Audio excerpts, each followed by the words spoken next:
In this video, I'm going to show you how to target cellulite on your hips and thighs. Most people spend hours at the gym doing exercises to try to tone those areas and without any results. It's extremely frustrating. And that is because of this one simple fact. It's not the fat. That jiggly stuff on your hips and thighs is actually not fat. No, it's one of two things. Number one, it's a lymph situation where there's a lack of lymph drainage. The lymph nodes that you have it's like an extra circulation through the body that there's like these little nodes that accumulate through your neck. You have lymph nodes through here for the immune system. You have them through the abdomen. You have them on the thighs. They're all over the place. And they can create a lot of inflammation and soreness when you press in them. So a lot of women that have a stagnant lymph situation in that area, it looks just like cheese. It's like a kind of a jiggly type fluid retentive thing. Now, I study a lot about planting and growing vegetables and things like that. And I ran across this book by this farmer slash physiologist slash chemist. He wrote this book in 1932. And he's talking about corn, growing corn, and having a huge problem with the corn's drainage system or the lymphatic system in the corn stalks, and having all these diseases with the lymphatic system of plants and vegetables. And I was like, wow, that's interesting. What's causing that? And then he goes on to talk about if there's no potassium in the soil, the plant's drainage system becomes blocked, it becomes a problem. And I'm like, oh, that's interesting. So I took that information and I wondered if it was the same in our human bodies, that if you were to consume more potassium, I wonder if that would push some of the fluid out. Well, guess what? Sodium and potassium work as a kind of an alternative opposite effect. So if you're high in sodium, you retain fluid, right? If you're high in potassium, you can get rid of the fluid retention. So then I looked at potassium, and I wanted to know how much potassium our bodies needed. And I found out the daily recommendation is 4,700 milligrams. That's crazy. That's a lot of potassium. That's what our bodies need every single day. So then I compared what people consume per day, and I found it was something like a real small, like less than 1,000. And you might say, well, I eat bananas, right? Bananas have 300 milligrams of potassium.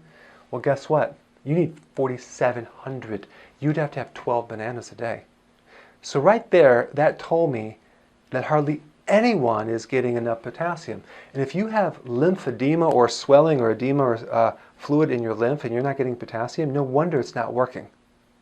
So a real big tip would be to start to spike up your vegetable content to get enough potassium to push some of this fluid out, because it happens in plants. Why wouldn't it happen in our own body?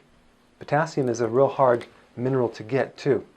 So you would have to consume about 7 up to 9, possibly 10, depending on your size, cups of vegetable to get your potassium.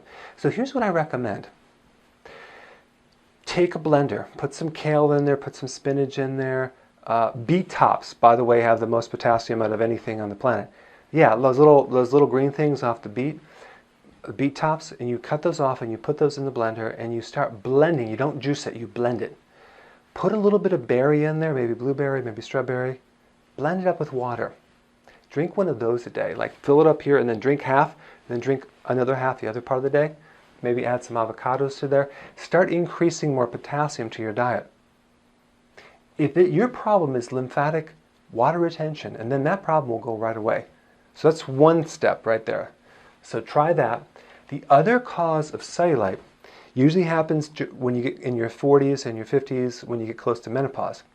And the reason for that is your adrenal glands, which are little glands on top of the kidney, they're stress glands. They're the backup organ to the ovaries. And so at age 52, or even before that, the ovaries stop working. They stop releasing eggs.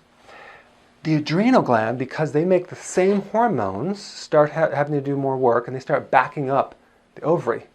If they're stressed out going into menopause, that's when you have a lot of problems with weight gain after menopause, hot flashes, and etc. But if there's a problem with adrenal during that period of time, one of the symptoms is atrophy. Atrophy. What is atrophy? Atrophy is a shrinkage of your own lean body mass. It's your muscles.